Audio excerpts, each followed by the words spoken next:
Hello friends, welcome to my channel Priya ideas. இன்றைக்கி நம்ம ரொம்ப சிம்பிள் அண்ட் ஈஸியாக ஒரு ஸ்வீட் ரெசிபி தான் பார்க்க போகிறோம். கேரட் அல்வா. ஈவினிங் நம்ம குழந்தைங்க ஸ்கூல் விட்டு வரும்பொழுது இந்த மாதிரி செஞ்சு கொடுத்தா ரொம்ப விரும்பி சாப்பிடுவாங்க. சரி, வாங்க எப்படி செய்கிறதுன்னு பார்க்கலாம். அது செய்கிறதுக்கு ஒரு வாணலியில் நீங்கள் கொஞ்சமாக நெய் விட்டு உடைச்ச முந்திரி பருப்பை அதில் போட்டு வறுத்து எடுத்துக்கோங்க. இந்த மாதிரி கேஷ்யூவை வறுத்து எடுத்துகிட்டு அடுத்து நம்ம இதே வாணலியில் கேரட்டையும் போட்டு வதக்கிக்கலாம். ஸோ தட் நீங்கள் 2 தடவை திரும்ப நெய் விடணுங்கிற அவசியம் இல்லை.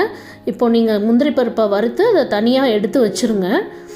தனியாக எடுத்து வச்சதுக்கப்புறமா நான் இன்றைக்கி அல்வா செய்கிறதுக்கு 2 கப் அளவுக்கு துருவின கேரட் எடுத்திருக்கேன். இப்போ நம்ம அதையும் இதே வாணலியில் போட்டு வதக்கிக்கலாம். கேரட் நல்லா நெய்யில் வதங்கணும். அப்போ தான் அந்த பச்சை வாசம் நமக்கு தெரியாமல் இருக்கும். 2 விஷயம் நம்ம கேரட்டை வதக்கிறது. 2வது பால் ஊற்றி எவ்வளோ பால் ஊற்றி குக் பண்ணுறோம். இது 2 விஷயத்தில் தான் அந்த கேரட்டோட பச்சை ஸ்மெல் நமக்கு ஃபைனலாக அல்வாவில் தெரியாமல் இருக்கும். அதனால் இந்த 2 ஸ்டெப்பையும் கரெக்டாக பண்ணுங்கள். கொஞ்சம் டைம் எடுத்தாலும் பரவாயில்ல. இந்த துருவின கேரட் கலர் மாறுற அளவுக்கு கொஞ்சம் பொறுமையாக இதை நீங்கள் வதக்கி விட்டுக்கிட்டே இருங்க. இந்த நெய்யில் நல்லா வதங்கினதுக்கு அப்புறமா இப்போது நான் 2 கப் துருவின கேரட் எடுத்திருக்கேன். இதுக்கு அகெயின் 2 கப் அளவுக்கே பால் எடுத்து அதை இதில் ஊற்றி நம்ம இது மூழ்கிற அளவுக்கு வச்சு இதை வேக வைக்க போகிறோம். நல்லா பாருங்கள், நான் வதக்கும் பொழுது இன்னும் கொஞ்சம் கூட நெய் ஆட் பண்ணுறேன். நான் ஏன்னா ஃபஸ்ட்டு ரொம்ப கம்மியாக தான் நெய் போட்டிருந்தேன்.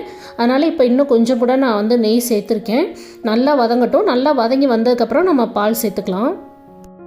இப்போ கேரட் நல்லா வதங்கிடுச்சு. நான் அப்போவே சொன்ன மாதிரி 2 கப் துருவின கேரட்க்கு 2 கப் அளவுக்கே நான் பால் ஊற்ற போகிறேன். இது கரெக்டாக இருக்கும். நல்ல கேரட் மூழ்கிற அளவுக்கு இது வந்துடும். இதில் நல்ல சிம்மில் வச்சு கேரட்டை நல்லா வேக விடுங்க. பால் எவ்வளோக்கு எவ்வளோ அதிகமாக யூஸ் பண்ணுறீங்களோ அப்போ தான் கடைசியாக அல்வாவில் உங்களுக்கு கேரட்டோட பச்சை வாசனை தெரியாமல் இருக்கும்.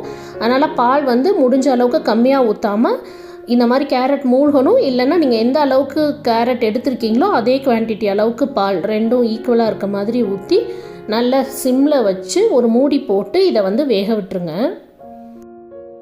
இந்த மாதிரி வெந்துட்டுருக்கும் பொழுது அப்பப்போ நீங்கள் மூடியை ஓப்பன் பண்ணி அதை கிண்டி விட்டுக்கோங்க. இல்லாட்டி பால் சைடில் அப்படியே ஆடை மாதிரி பிடிச்சிக்கும். அதனால் அப்பப்போ கிளறி விட்டு திரும்பவும் மூடி போட்டு நல்லா வேக விட்டுருங்க. இந்த பாலெல்லாம் நல்லா சுண்டி கேரட் நல்லா வெந்து சுருண்டு வரணும். அந்த ஸ்டேஜ் வரைக்கும் நீங்கள் வேக விடணும். ஒரு சிலர் குக்கரில் கூட வச்சு விசில் விடுவாங்க. பட் என்ன இருந்தாலும் நீங்கள் குக்கரில் வைக்கிறத விட நீங்கள் டைரெக்டாக பாட்டில் பண்ணால் அந்த டேஸ்ட் வேறு தான். அதனால் நீங்கள் இந்த மாதிரியே ட்ரை பண்ணுங்கள்.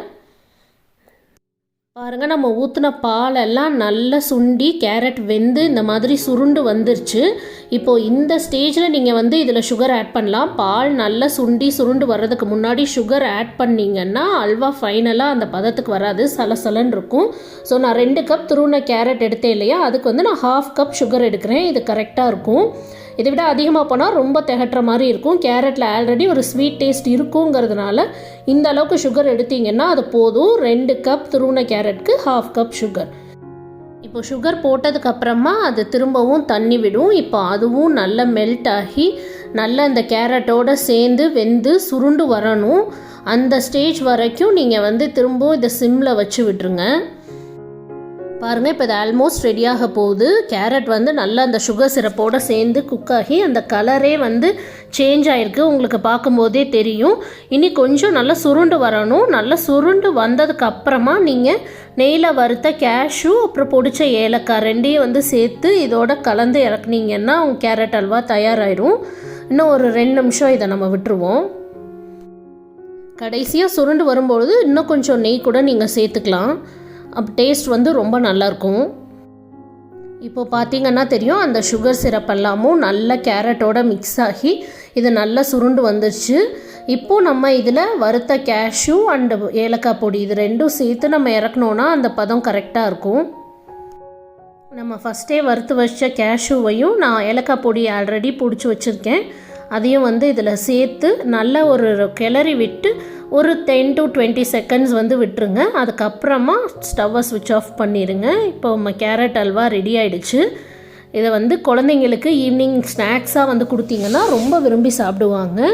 நீங்களும் ஒரு வீக்கெண்டில் சாப்பிட்றதுக்கு ரொம்ப யம்மியான ஒரு டெசர்ட் இது. கண்டிப்பாக ட்ரை பண்ணி பாருங்கள். இந்த ரெசிபியை உங்கள் ஃப்ரெண்ட்ஸ் அண்ட் ஃபேமிலி எல்லார் கூடயும் ஷேர் பண்ணுங்கள். நம்ம பிரியா ஐடியாஸை சப்ஸ்கிரைப் பண்ணுங்கள். Thank you friends. பாய்.